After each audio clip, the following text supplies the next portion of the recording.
చంద్రబాబు నాయుడు రాజకీయంగా లేదా తను 2014 నుంచి 19 దాకా ఏదైతే ప్రజలకు ప్రభుత్వాన్ని అందించాడో ఆ ప్రభుత్వం గురించి మంచి చెప్పుకునేటువంటి దమ్ము లేక, లేదా ప్రజల్ని తన వైపు తిప్పుకునేటువంటి నమ్మకం కలిగించలేక ప్రజల్లో దుర్మార్గంగా ఈనాడు, ఆంధ్రజ్యోతి లేదా TV5 ఇట్లాంటి ఛానల్స్, పేపర్ల యొక్క అండదండలతో అవి సరిపోవన్నట్టుగా మరికొంతమంది మాజీ అధికారుల్ని, IAS అధికారులు, IPS అధికారుల్ని వీళ్ళందరినీ కూడా జతకట్టుకుని జగన్మోహన్ రెడ్డి గారి మీద విపరీతమైన విషం చిమ్మి, తద్వారా ఆ రకంగా జగన్మోహన్ రెడ్డి గారికి ప్రజలను దూరం చేసి అధికారంలోకి రావాలనేటువంటి కుట్రలు చేసేటువంటి దుర్మార్గమైన రాజకీయ క్రీడ ఇవాళ ఆయన చంద్రబాబు నాయుడు చేస్తున్నాడు. ల్యాండ్ టైటిల్ యాక్ట్ వల్ల నేను IAS ఆఫీసర్ని అయినప్పటికీ కూడా మాజీ IAS అధికారిని, జగన్మోహన్ రెడ్డి గారి యొక్క ల్యాండ్ టైటిల్ యాక్ట్ వల్ల నా పొలం మ్యూటేషన్ జరగట్లేదని ఒక అతను ట్వీట్ చేస్తాడు. అంటే చదువుకున్న వాళ్ళు, విఘ్నులు, ఇంత పెద్ద పెద్ద చదువులు చదువుకుని ఏం జన్మ ఇది అసలు? ఎందుకు ఈ రకంగా అంటే ఇంత అసహ్యంగా దిగజారి ప్రవర్తించాలా, మాట్లాడాలా అని నేను అడుగుతున్నాను. PV రమేష్ గారిది కృష్ణా జిల్లా గుడ్లవలేరు మండలం వెన్నకోట గ్రామం అయిందంట. వెన్నకోట గ్రామంలో నా తండ్రికి ఉన్నటువంటి పొలాన్ని నా పేరు మీద అడిగితే మ్యుటేషన్ చేయట్లేదు, ఇది నా పొలం, నా తండ్రి పొలం, మా తండ్రి మరణిస్తే నా పొలం నా పేరు బదలాయింపు జరగట్లేదు, హక్కులు, ఇది జగన్మోహన్ రెడ్డి గారి చేతిలో ఉంది అని చెప్పని ఎంత అసహ్యంగా, అన్యాయంగా, కిరాతకంగా మాట్లాడతాడు ఆయన. అంటే ట్వీట్ చేస్తాడు, అంటే తన భావ వ్యక్తీకరణ చేస్తాడు. వాస్తవాలు ఏంటి? రమేష్ గారు తండ్రి గారు సుబ్బారావు మాస్టారు, వెన్నకోట గ్రామం, మాది కూడా వెన్నకోటే. సుబ్బారావు మాస్టారు ఈయన తండ్రి. సుబ్బారావు మాస్టార్కు ఉన్నటువంటి పొలాన్ని ఆయనతో పాటు ఉన్నటువంటి చాలామంది అదే వెన్నకోటలోనే ఇంకొక IAS, IPS ఆఫీసర్లు కూడా ఉన్నారు అదే ఊళ్ళోనే. వాళ్ళందరూ కలిసి చుట్టుపక్కల ఉన్న రైతందరూ కలిసి ఒక సుమారుగా ఒక 25 మంది కలిసి ఒక 70 ఎకరాలు ఒక చెరువు తవ్వి 20-25 సంవత్సరాల క్రితమే దాన్ని లీజుకి ఇవ్వడం జరిగింది. సుమారుగా 20 ఏళ్ల పైబడి ఒక 25 మంది రైతులు కలిసి ఒక 70 ఎకరాల పొలం ఏక చెరువు చేసి, అంటే కోఆపరేటివ్ ఫార్మింగ్ లాగా అందరూ కలిసి ఒక మాట అనుకుని అందరూ కలిసి 70 ఎకరాలు 25 మంది కలిసి ఒక చెరువు తవ్వేసి దాన్ని లీజుకి ఇచ్చుకుంటూ వస్తున్నారు. ఈయన గడిచిన సంవత్సరంన్నర క్రితం రమేష్ గారు తండ్రి గారు మరణించారు, సుబ్బారావు గారు. మరణించాకైనా మ్యుటేషన్కి కాగితం అప్లై చేశాడంట. అప్లై చేస్తే అప్పటి నుంచి ఎంక్వైరీలు జరుగుతున్నాయి. అలాగే గాలంకి నాగేంద్రం అని చెప్పని ఈయన సరిహద్దులో ఆ 70 ఎకరాల చెరువులోనే ఇంకొక రైతు ఉన్నాడు, ఈయనకి కోర్టులో దావాలు జరుగుతున్నాయి. ఆయన పిటిషన్ల మీద పిటిషన్లు పెడతా ఉంటాడు అందరి మీద అంట. ఈ రకంగా డిస్ప్యూట్లు ఉన్నాయి. పొలానికి సరిహద్దులు లేవు.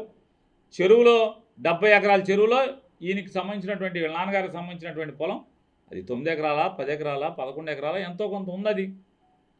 ఇవాళ డిస్ప్యూట్లు ఉన్నాయి. అక్కడ ఫెయిర్గా అంటే అక్కడ ఫెయిర్గా లేదని చెప్పి ఆఫీసర్లు చెప్తున్నారంట. దీనికోసమనే జనవరి మాసంలో అక్కడ పెద్ద ఎంక్వైరీ నడిచింది. జాయింట్ కలెక్టరు, RDO వీళ్ళందరూ కలిసి అక్కడ క్యాంప్ చేసి ఎంక్వైరీ చేశారు. ఆ ఎంక్వైరీకి అందరు రైతుల్ని ఒరిజినల్ డాక్యుమెంట్స్ తీసుకుని రమ్మని చెప్పారంట. వీరు గుమస్తా గారిని ఒక ఆయన ఫోటోస్టాట్లు ఇచ్చి పంపించారంట. ఫోటోస్టాట్లు కాదండి, ఒరిజినల్స్ పంపించండి అని చెప్పారంట. ఆయన ఒరిజినల్స్ పంపడు, ఆయన రారు, కొన్ని గుమస్తా వస్తే వచ్చాడు. అందుకోసమే ఇవాళ ఆ డిస్ప్యూట్ తెగొడటం కోసమే గడిచిన 3 మాసాల నుంచి ఆ చెరువుని ఎండగట్టే ప్రయత్నం చేస్తున్నారు అధికారులందరూ కూడా. ఆ చెరువులోకి నీళ్లు తోడనివ్వకుండా చెరువు ఎండగట్టి ఈ ఎన్నికల అవ్వడంగానే రాళ్ళు ఎవడ సరిహద్దులాడికి చేసి ఆ సరిహద్దులు ఎవరి పొలం ఎక్కడుందో బౌండరీస్ ఫిక్స్ చేసి మ్యుటేషన్ చేయడానికి వాళ్ళ ప్రయత్నం వాళ్ళు చేస్తున్నారు. ఇంత తంతు నడుస్తుంటే, ఇంత కథ నడుస్తుంటే, ఇంత విషం చెప్పటం జగన్మోహన్ రెడ్డి గారి మీద ధర్మమా ఇది మీకు? రమేష్ గారు, మీకు అక్కడ ఉన్నటువంటి మీ సరిహద్దు రైతులందరికీ కూడా తగాదాలు ఉంటామేంటి? అక్కడ ఉన్నటువంటి ల్యాండ్ కంటే కూడా ఎక్స్ట్రా లీజు పొందుతున్నారని చెప్పనేటువంటి మిగతా రైతులందరూ గొడవలేంటి? అసలు ఎవరి పొలం ఎక్కడో కూడా తెలియని పరిస్థితిలో 70 ఎకరాల మధ్యలో మీ పొలం ఎక్కడ ఉందో కూడా తెలియని, నిన్నటిదాకా తెలియని పరిస్థితి కదా. ఇప్పుడు ఎండగట్టిన తర్వాతే కదా ఆ చెరువు అంతా కూడా ఎండుతూ వస్తుంది. ఆ ఎండగట్టి చెరువుని ఎండగట్టేసి పూర్తిగా డ్రై అయిపోయిన తర్వాత కొలతలు కొలిచి సర్వే చేసి ఎవరి పొలం ఎక్కడుందో అని చెప్పని చేసిన తర్వాత కదా మీ పొలం ఎంత ఉంది, మీ డాక్యుమెంట్లు ఎంత ఉంది, అవన్నీ చూసుకుని కదా చేయాల్సింది.